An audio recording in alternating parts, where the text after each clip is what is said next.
कहानी का शीर्षक होली रंगों का त्योहार। बहुत पुराने समय की बात है, जब दुनिया में अहंकार और अंधकार बढ़ने लगा था, तभी सच्चाई और भक्ति की रक्षा के लिए एक अद्भुत कहानी रची गई। इसी कहानी से जन्म हुआ होली के पावन त्योहार का।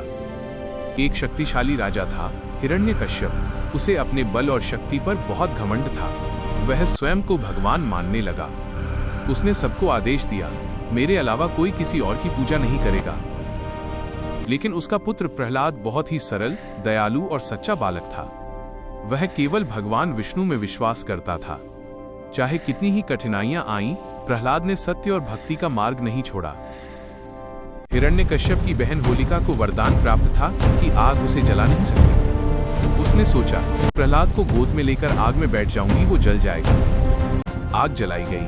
प्रहलाद भगवान का नाम जपता रहा और तभी एक चमत्कार हुआ। होलिका जल गई, लेकिन भक्त प्रहलाद पूरी तरह सुरक्षित रहा। इस प्रकार बुराई जलकर नष्ट हो गई और अच्छाई की जीत हुई।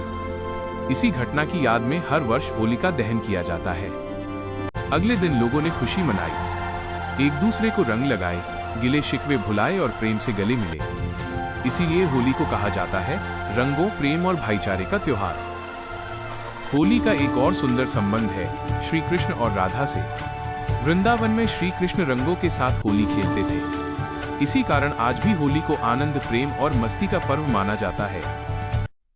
अंतिम संदेश, होली हमें ये सिखाती है, सच्चाई की हमेशा जीत होती है, अहंकार का अंत निश्चित है और प्रेम सबसे सुंदर रंग है। इस होली अपने जीवन से बुराई को दूर कीजिए और प्रेम, दया और सच्चाई के रंगों से अपने जीवन को सजाइए। निधि एनिमेटेड स्टोरीज की ओर से आप सभी को होली की हार्दिक शुभकामनाएं। हैप्पी होली।